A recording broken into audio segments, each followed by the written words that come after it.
Hello students, teachers, parents, history nerds. Hello everybody and welcome to Nutshelled History, where we lay out the facts, the good, the bad, and the ugly. Today we are going to continue our economics series by looking at taxes and spending. Don't forget that there's a link for a fill-in-the-blank worksheet in the description. I just ask that you like and subscribe. I apologize for any mispronunciations ahead of time. I do my best. Alright, here we go. Taxes. The unavoidable price we pay for living in a society that has roads, schools, and the occasional pothole. They're the dues you owe to your local, state, or national government so they can keep the lights on. And by lights, I mean services and public goods. According to the U.S. Constitution, Congress can tax us, but there are some rules to keep things fair-ish. Federal taxes are supposed to pay off national debts and cover the essentials, like defense and public welfare. No sneaky taxes on exports either, and the tax rate has to be the same across all states. In 1913, the 16th Amendment rolled in, giving Congress the power to tax your income. So yeah, blame 1913 for that chunk missing from your paycheck. When a government decides to tax something, it picks a tax base, whether it's your income, property, or the stuff you buy, like that coffee you can't start your day without. Then it decides how to take its cut, proportionally, progressively, or regressively. A proportional tax is the equal opportunity tax. Everyone pays the same percentage of their income, whether they're making bank or just getting by. The progressive tax is like a ladder. The more you make, the more they take. That's your federal income tax, with those beloved tax brackets that mean more money equals a bigger slice for Uncle Sam. Then there's the regressive tax, which has a bit of a backwards logic. Lower income folks end up paying a higher percentage of their income than the wealthy. Sales taxes are the usual culprit here, since everyone pays the same rate when they buy something. But if you don't make much, that tax stings more. So, whether you love taxes, probably no one, or hate them, most likely everyone, they're here to stay, and they help keep the gears of government turning, most of the time.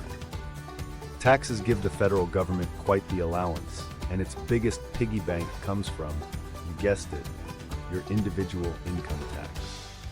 Nearly half of federal tax receipts come from this.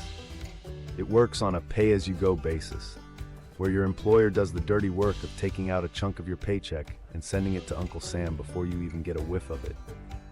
Then, at the end of the year, you get to do the fun part, filling out a tax return, where you declare all your income and play the game of, do I get a refund, or do I owe more?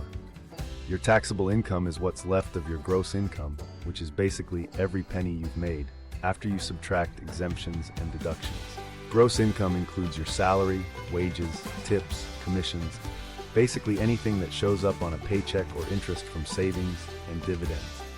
Personal exemptions are like little bonus points that you subtract for yourself and each family member. Deductions, on the other hand, are a kind of financial get-out-of-jail-free card, like interest on your mortgage, charitable donations, or the state and local taxes you've already paid. If you're lucky, you might even snag a tax credit, which is like a coupon that cuts down your total tax. Childcare or tuition credits? Now that's some sweet relief. Not to be left out, corporations have their own tax burdens, chipping in about 11% of federal receipts. They also deal with the more you make, the more we take philosophy of progressive tax rates, just like the rest of us. Then there's FICA, the friends that never forget to take their share. FICA taxes fund Social Security, which has been around since 1935, originally as a retirement fund, and now also providing benefits for the disabled and surviving family members. Oh, and let's not forget Medicare, FICA's other gig. Medicare is the national health insurance program for people over 65 or those with certain disabilities. Thanks, FICA. Of course, the government doesn't stop there. We've got a handful of other taxes that bring in less cash but still exist to haunt us, like the estate tax. Basically a farewell fee on the total value of what you leave behind when you head to that great tax haven in the sky. Now we know where the government gets its money. So, where does it all go? The federal government spends nearly $4 trillion a year, which makes your online shopping habit seem downright thrifty. But here's the catch. About 2/3 of that spending is mandatory, meaning lawmakers don't get much say in it. It's like having a giant credit card bill where the minimum payment is already set and you can't opt out of paying it. Most of this mandatory spending goes to entitlements, which are benefits you're, well, entitled to if you meet the criteria. It's like the government saying, you get a prize, but only if you qualify. The big ticket items here are Social Security, Medicare, and Medicaid, providing everything from retirement funds to health care for low-income families. The more people who qualify, the bigger the bill gets, which is why this spending keeps climbing. There are also other programs in the mandatory mix, like food assistance, because people gotta eat, school lunches, and retirement benefits for federal workers. Even veterans, pensions, and unemployment benefits fall under this category. Then there's discretionary spending, which is the government's fun money. If your idea of fun is defense, education, national parks, and disaster aid, this spending covers about a third of the budget and includes things like maintaining national monuments, funding transportation, and providing foreign aid. It's the part of the budget where lawmakers can actually make choices. So if they want to spend more on highways or low-income housing, they have some wiggle room. Think of it as the government's version of deciding whether to go for that vacation or fix the leaky roof. Spoiler, they usually choose the roof. State governments need and spend money too. State governments juggle two budgets like a circus act. First, there's the operating budget, which covers the everyday expenses. Think salaries for state employees and the computers they use to check their email. Then there's the capital budget, which funds the big ticket items like new bridges, buildings, or that giant statue of a local hero nobody asked for. Most states have laws that say the operating budget has to be balanced, meaning they can't spend more than they make. It's like when you try to stick to your budget, except the government doesn't get to use a credit card when they go overboard on office supplies. Fun fact, this rule doesn't apply to the capital budget, so apparently you can go a little wild when it comes to bridges and buildings. When it comes to spending, states tend to splurge the most on education, public safety, highways, and public welfare. Public safety covers everything from state police to crime labs and prisons, while highways get all the love and pothole repairs, with some help from federal funds. States also maintain parks, fund health programs, and make sure you have places to relax when you're not stuck in traffic on one of those highways. As for where the states get their cash, they have a variety of options.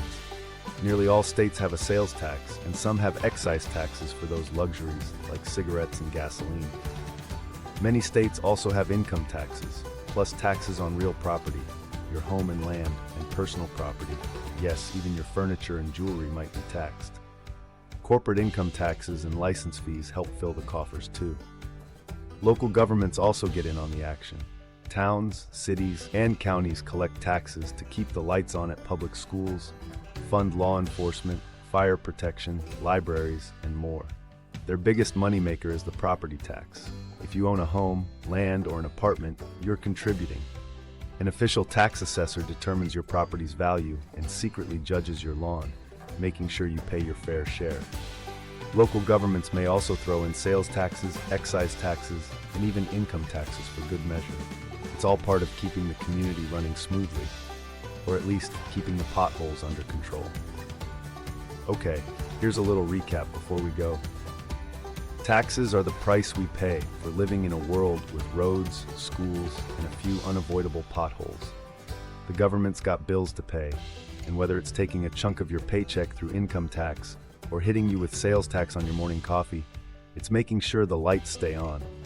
Between mandatory spending on things like Social Security and Medicare because people gotta eat and retire, and fun, discretionary spending on stuff like defense and parks, the feds rack up a $4 trillion tab every year. States, meanwhile, are juggling budgets for everything from highways to that new statue no one asked for, with local governments getting in on the action through property taxes. Don't worry, the tax assessor is judging your lawn too. So, whether you're feeling progressive, proportional, or just regressive about it all, taxes are here to stay, keeping the gears of government grinding and your refund, hopefully, on the way. There you have it, folks. That is taxes and spending nutshelled. Thanks for stopping by Nutshelled History. You need to hit those like and subscribe buttons now. It's a phantom tax. Do you think that our tax system is fair? Do you think that we spend too much money? Let us know in the comments down below. See y'all next time on Nutshelled History.